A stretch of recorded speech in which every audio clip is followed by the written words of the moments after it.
Desde la llegada de Donald Trump a la Casa Blanca, las relaciones de Estados Unidos con Cuba se encuentran en un compás de espera.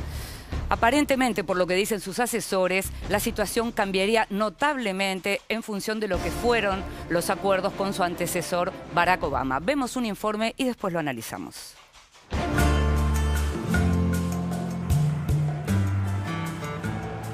Concessions that Barack Obama has granted the Castro regime were done through executive order, which means the next president can reverse them. And that I will do unless the Castro regime meets our demands. Those demands will include religious and political freedom for the Cuban people and the freeing of political prisoners. Tras un discurso de características belicosas durante la campaña electoral, el presidente estadounidense Donald Trump aún no determinó el rumbo que impondrá a las relaciones con Cuba, el enclave socialista que logró acordar una política de deshielo con la administración de Barack Obama tras 54 años de hostilidad. Pero existen algunos indicios. Según el vocero de la Casa Blanca, John Spicer, la política hacia la isla se encuentra bajo revisión, al mismo tiempo que reveló que para la actual administración el tema de los derechos humanos sería prioritario. El presidente Donald Trump nombró a una hispana como directora de medios de prensa y asesora especial de la presidencia. Se trata de Helen Aguirre Ferré. En la misma línea se expresó Helen Aguirre Ferré, directora de Asuntos de Medios de Prensa y asesora especial de Trump, quien confirmó lo de la revisión, a la que puso bajo un paraguas al que denominó interagencial. No obstante, esta fuente no es objetiva. Según el diario The Miami Herald, Aguirre Ferré fue acusada de haber recibido dinero de la Oficina de Transmisiones hacia Cuba que opera Radio y TV Martí, un medio financiado por el gobierno estadounidense. Sin embargo, en el ámbito de los negocios que se abrieron tímidamente tras los acuerdos Castro-Obama, siguen los acercamientos, así como en cooperación e inversión. Él manda en su país, nosotros mandamos desde nosotros. Ahora hacer los negocios son está de más. Con Trump no veo muchas perspectivas de que se mantenga lo que se acordó con Obama. Porque él, inclusive, antes de estar, ya venía con ideas negativas hacia Cuba. ¿Temerle para qué? Si no se ha comido a nadie.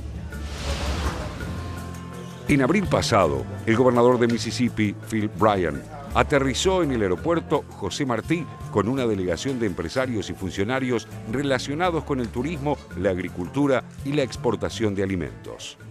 I know President Trump well. He's a businessman. He understands trade and markets. And I think he'll be very keen to the possibility of, once the problems and concerns that he or his administration may have, and members of Congress may have, once we can solve those problems, yes, I think he'd be very open, but it will take some work. Relationships always take work. 2 meses antes, el senador William Thad Cochran llegó para firmar acuerdos portuarios. Lo antecedieron el gobernador demócrata de Colorado, John Hickenlooper, el alcalde de Newark, un lobby económico de Chicago y 2 delegaciones parlamentarias. Desde la apertura de relaciones bilaterales en julio de 2015, ya habían viajado a Cuba los gobernadores de Nueva York, Arkansas, Carolina del Norte, Texas, Virginia y Virginia Occidental. En ese marco se inscribió también la llegada de Thomas Donohue, presidente de la Cámara de Comercio de los Estados Unidos, recibido por Raúl Castro antes de la asunción de Trump. La diplomacia cubana deslizaba por esos días que el propósito era dejar en claro la disposición de seguir abiertos a la inversión norteamericana y así contrarrestar el fuerte lobby republicano favorable al bloqueo, una estrategia que viene profundizándose y que ya se instaló también en la Casa Blanca. The agreement Obama signed is a very weak agreement. We get nothing. The people of Cuba get nothing. And I would do whatever is necessary to get a good agreement. An agreement is fine. It has to be a strong, good agreement that's good for the Cuban people. La revisión gubernamental de los históricos acuerdos está a cargo del Consejo de Seguridad Nacional, aunque también participan agencias implicadas en política de inmigración y política exterior. En los despachos del Congreso, 2 legisladores de Florida de origen cubano, el representante Mario Díaz-Balart y el senador y ex precandidato presidencial Marco Rubio, han estado trabajando a pleno para revertir la política de apertura hacia la isla.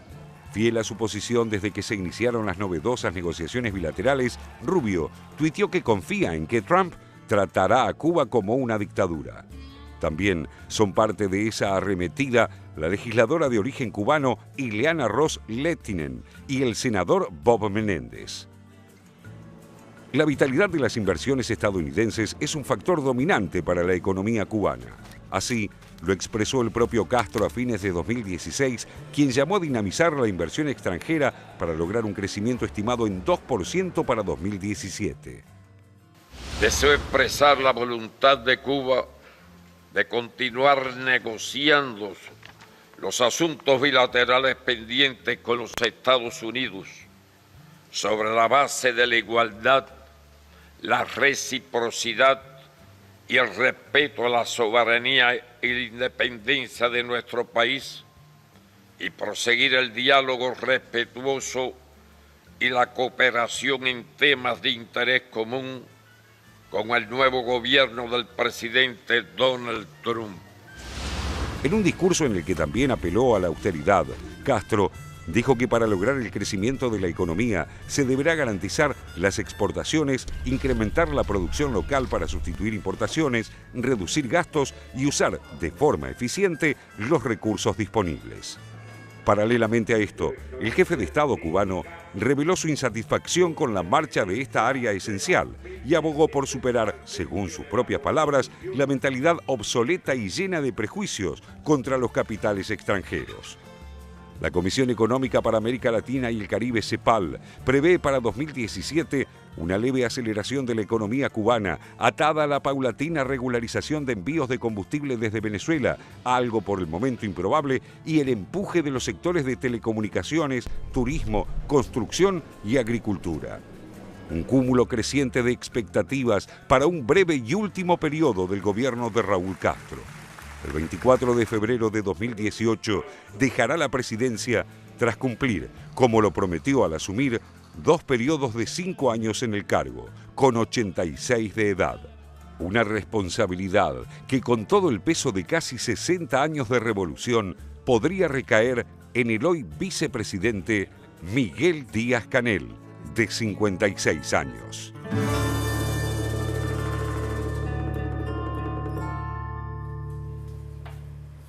De esto que escuchábamos al final del informe, de lo que tiene que ver con lo que va a ser la sucesión de Raúl Castro, vamos a hablar en otro momento. Particularmente en relación al informe, de lo que tenemos que hablar es qué va a primar: el pragmatismo, las ideas, los intereses económicos. ¿Qué es lo que va a primar en las decisiones de Estados Unidos, Raúl? Porque en relación a Cuba estamos viendo que Cuba sigue muy tranquilo, confiado en lo que fue el acuerdo con Obama y esperando que eso no se revierta, por lo menos que no sea una reversión dramática, ¿no? Claro, fíjate vos que es muy tranquila toda la intervención diplomática que está teniendo la isla, pero a la vez están hiperactivos en cuanto a lo que se refiere a negocios, a trato, buscando algún tipo de alternativa de acuerdos. El turismo sigue siendo la principal fuente de ingresos, o una de las 2 principales fuentes de ingresos de Cuba.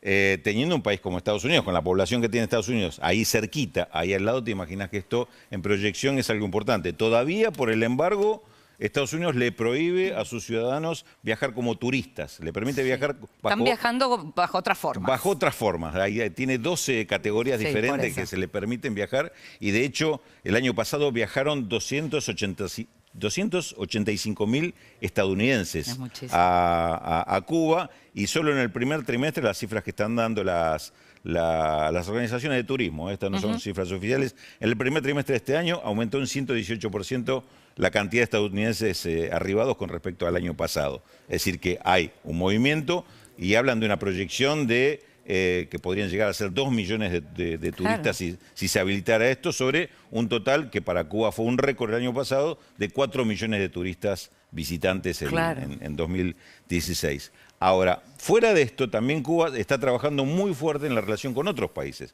Estos tratados bilaterales de los que hablaba el informe, por ejemplo, con Italia hubo en marzo reuniones en Roma, donde se comprometieron inversiones de distintas empresas italianas por 800 millones de dólares. Canadá tiene una participación muy importante desde hace Cuba. años. Desde hace años, no solo es el principal origen de turistas extranjeros, sino que además está apostando muy fuerte al petróleo en Cuba a través tiene por lo menos 4 desarrollos importantes en cuanto a nueva tecnología. Fueron de los primeros con los españoles, incluso en las cadenas de hoteles y demás. Exactamente, ¿no? y está España con el tema de hoteles, que ya está inclusive anunciando un nuevo complejo sobre la costa oeste muy importante, lo cual también marca que en estos últimos años también hubo un intento de reactivación de la economía cubana que había quedado muy retrasada, muy frenada. Hay un complejo siderometalúrgico que se está prácticamente reestructurando y con una apuesta fuerte, sobre todo a la sustitución de importaciones, que es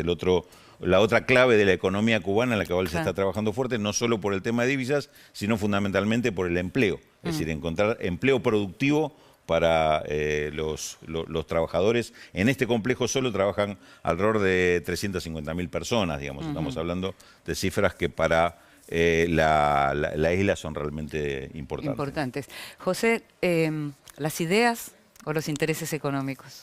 No, las dos cosas. Me parece que estaba escuchando atentamente el análisis económico de Rulo. Yo le sumaría un factor más, que es Venezuela, que ha sido el gran socio de Cuba en los últimos años. Venezuela, sabemos, está en una situación de descalabro muy fuerte, lo venimos analizando.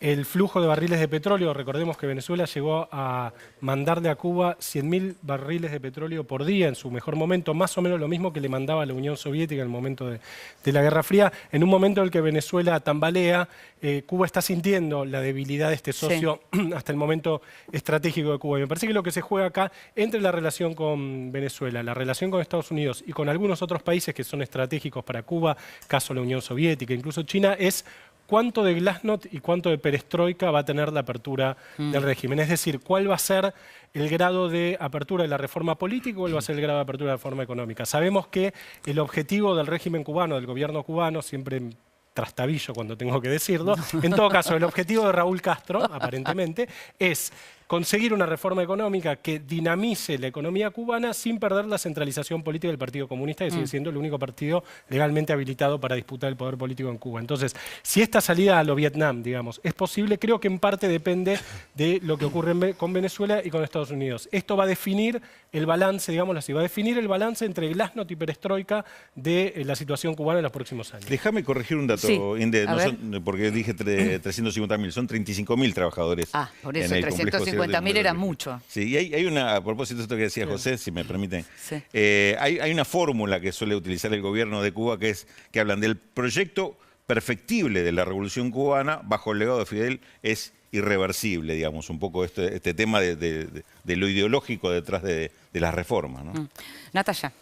Sí, interesante lo que decía Raúl sobre la importancia del turismo en un momento también que Cuba en 2016 presentó un cuadro de recesión importante, también por la caída de las ventas de níquel, azúcar, tabaco y otros productos característicos de la isla. Efectivamente, para mí el punto de inflexión con la llegada de Donald Trump es inevitable, pero para mí quien tiene la decisión es Trump. Si él va a seguir el consejo, o más bien la presión o la demanda de los cubanoamericanos de los Estados Unidos, o va a seguir el pragmatismo que él mismo ha presentado con Cuba, con quien sabemos, o sea, Trump y Cuba no son ajenos, han tenido relación incluso de índole económica y comercial. Ahora bien, en abril pasado, cuando digamos, después de todo el efecto de la llegada de Trump, la asunción de Trump, altos mandos militares de los Estados Unidos le enviaron una carta al general McMaster, que es el que reemplazó a Flynn, ahí en el Consejo de Seguridad, pidiéndole continuidad de las políticas, no en estos términos, sino concretamente dice, si no nos conectamos económica y políticamente a Cuba, lo harán China y Rusia y otros.